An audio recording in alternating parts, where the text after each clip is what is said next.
Bentrovati viaggiatori emozionali, come anticipato in un video precedente, oggi parleremo del cedro del Libano e delle orchidee del Sarcidano, una regione della Sardegna, e faremo qualche accenno alla flora, alla fauna e all'archeologia di questo territorio.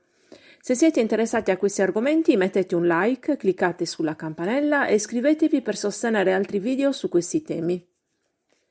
La regione del Sarcidano, in Sardegna, si estende tra la pianura del Campidano e le montagne della Barbagia. Il territorio offre una sequenza di ambienti e paesaggi d'altopiano vivacemente colorati. In particolare, l'ambiente circostante il paese di Laconi offre un paesaggio in cui spiccano imponenti torrioni, rocce scoscese e isolate, dolomitici, e pinnacoli, rocce con pareti lisce e ripide, calcareo-dolomitici.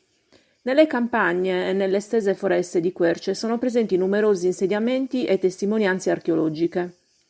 La vegetazione è differente a seconda delle fasce altitudinali e dell'esposizione.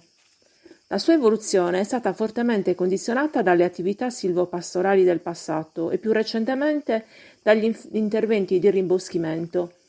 Sono inoltre ancora visibili segni del passaggio del fuoco.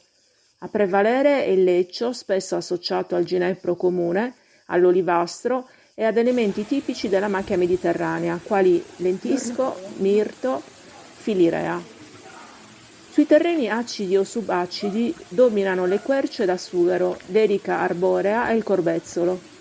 All'interno del parco urbano del comune di Laconi, il parco Aimeric, è presente una flora ricca di elementi esotici, tra cui il pino della Corsica, il platano e un monumentale cedro del Libano. Per quanto riguarda la fauna, nel Sarcidano prevalgono la comunità faunistica della macchia mediterranea, caratterizzata da piccoli passeriformi tra cui la magnanina sarda, Silvia sarda, la comunità faunistica dei boschi con gatto selvatico, topo quercino e tre rapaci, l'astore sardo, e la comunità degli ambienti rocciosi tra cui ricordiamo il falco pellegrino. Si segnala inoltre la presenza in località Fontana Mela del cervo sardo e dei cavalli appartenenti alla razza Sarcidano. I cavalli furono acquistati nel 1997 dal comune di Laconi al fine di prevenire l'estinzione di questa razza, la cui origine risale, secondo le più recenti ricerche, ad oltre 25.000 anni fa. Dunque molto più lontana nel tempo dalle attuali razze equine che si sono invece differenziate 6.000 anni fa. Per approfondimenti sulla razza del cavallo sarcidano vi lascio il link in descrizione o in un riquadro in alto nel video. Sul territorio sarcidano sono stati ritrovati numerosi insediamenti archeologici attraverso i quali è possibile percorrere un affascinante viaggio nella preistoria. Tra questi il nuraghe Gennecorte, la valle dei Menhir e le tombe dei giganti. Nel paese di Laconi è presente una importante raccolta museale dedicata prevalentemente alle statue, stele e agli antichi dolmen.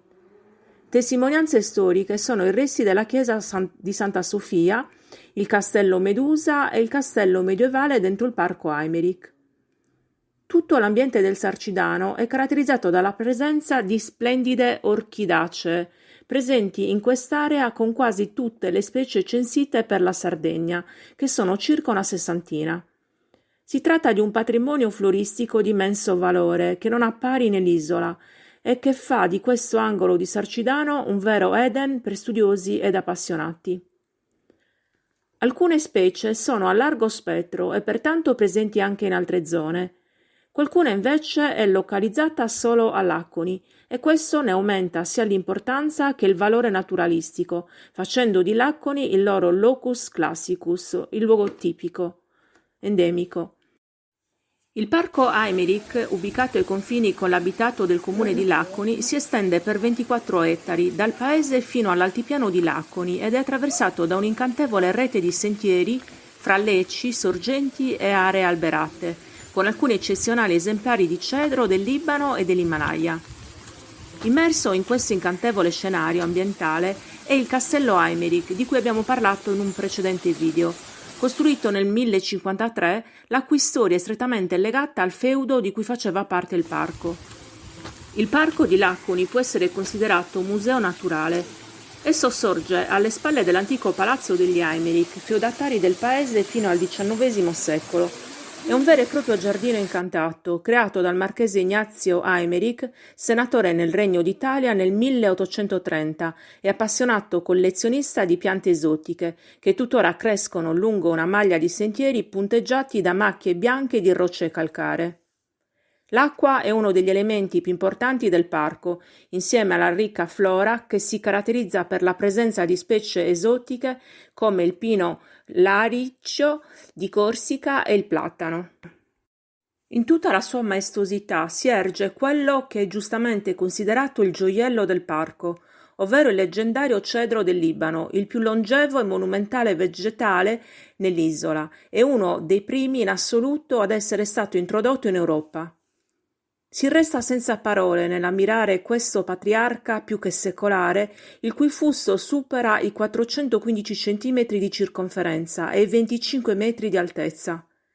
Il Vannelli, nella sua grande opera dedicata ai grandi alberi della Sardegna, data la messa a dimora del cedro al 1835.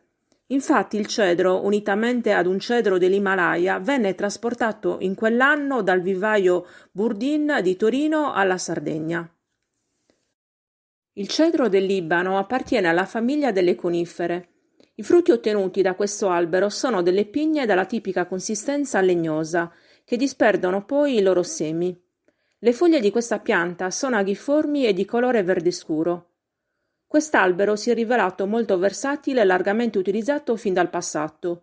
In particolare il suo legno era impiegato dai Fenici per la costruzione delle imbarcazioni e per le costruzioni edilizie.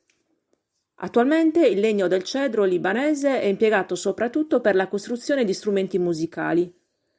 Gli egizi, invece, ne apprezzavano soprattutto la resina adoperata come ingrediente nel processo di imbalsamazione. Questo grande albero maestoso è da sempre simbolo di stabilità e saggezza.